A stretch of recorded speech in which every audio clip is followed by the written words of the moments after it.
Well, Scotty, another disappointing loss. What did you make of the game yesterday? Oh, look, Brisbane did a very good job at taking away from the boys what they wanted to do with the uncontested marks, which has been a key feature of the Bombers game, and just the way that they want to move the ball. So, well done to Brisbane on that. But at the same time, the boys early in the last quarter are 4 goals up. So from there, you should be able to close it out. Really, if you look at the game and what went wrong in the end, for me, it was just in and around the contest. I mean, Brisbane were very, very good late in the game, got the game on their terms, and then it was played in their forward half. Prior to that, I mean, the boys, very good. An extra 18 inside 50s for the game, but just didn't convert those opportunities with, I think, poor ball use going inside 50, poor decisions. But then on the flip side, the ball came out too easily, so they weren't able to lock it in, and that pressure needed to be greater yesterday. How did Brisbane get the game on their terms? Was it through their pressure? Was it positioning? I think they got the game back on their terms at the contest. I mean, despite denying Essendon the uncontested marks, the boys were 4 goals up early in the last. So from there you would expect to close out and have a good win. But just in and around the footy, they started to get some key wins, and they went into an open forward line. I thought that was one significant factor throughout the course of the day that became even more important, was that ball movement from the back half with lack of pressure just came in and went straight out. And Brisbane were able to score the ball over the back. So they needed to look, I think, whether they dropped one back and just had a bit of a wall set up that made it harder for Brisbane to score, because they scored in a really obvious and particular way.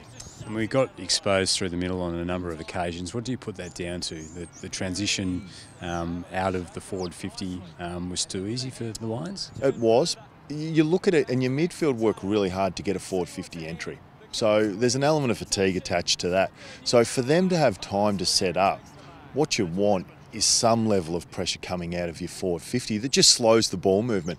But the ball went in and it came out far too quickly, and therefore the boys got caught out. So their transition can certainly be better, and I think just the defence maybe pick up and respond to that. But at the same time, the number one factor was lack of forward pressure. You touched on inside 50s, were plus 18 at the end of the game. What did you make of the entries inside forward 50 and then the pressure to try and keep the ball in yesterday? I mean, early on I thought the entries were quite good. Some shots that the boys would have expected to kick, they didn't. So at quarter time they could have been further in front. From then on, I think the entries weren't great. What I feel too at times, as an example, Josh Green seems to be the target far too often for a man of his stature. He's really up there to crumb and put pressure on. So rather than him lead for the ball and have the ball kicked to him, we're then asking a hooker, a Danaher, a Stewart to be the crummers.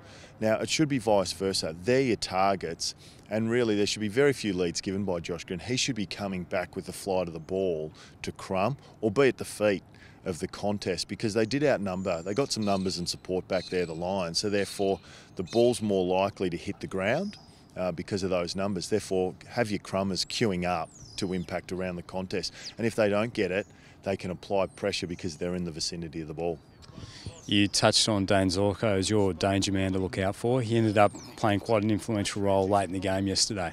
He did. Look, he was influential, and I just think with the way that we've seen the impact the Taggers have had in this competition on the key players from opposition teams, I think some of those key players have been tagged so few times that they're still getting their head around how to beat the tag. So I think it's an opportunity for all teams. If you have ambitions, and now the boys 6 and 8, it's a real battle. But going into finals, any team really needs one, in my opinion, to be able to have a good impact. We've seen the success that clubs have had and what taking away the opposition's best mid has done in the results. So whoever that may be at the Essendon team, develop one over the rest of the year, because that is really a trend that looks like staying here. And Scotty, you've been involved in football a long time. A couple of really disappointing losses and frustrating losses for the players. What do they have to do to get their mind back on the job quickly so that we give ourselves the best chance against Collingwood on Saturday, which is shaping as a massive game? It is, no doubt. A strong week on the track is always really important in preparing. Taking out of the weekend's game what you can. ways that you can get better and then put that into practice on the weekend. But by and large, I mean, the scoreboard was more a reflection of what happened at the contest rather than the boys went into their shells and it didn't go well for them. They just got beaten around the ball. So if they can correct that, then the game will be played in their forward half and it'll be much harder for the opposition to score. Scotty, thanks for your time. We look forward to hearing you and Julian De Stoop on the footy panel later in the week, and we'll catch up with you again on Friday. Always a pleasure.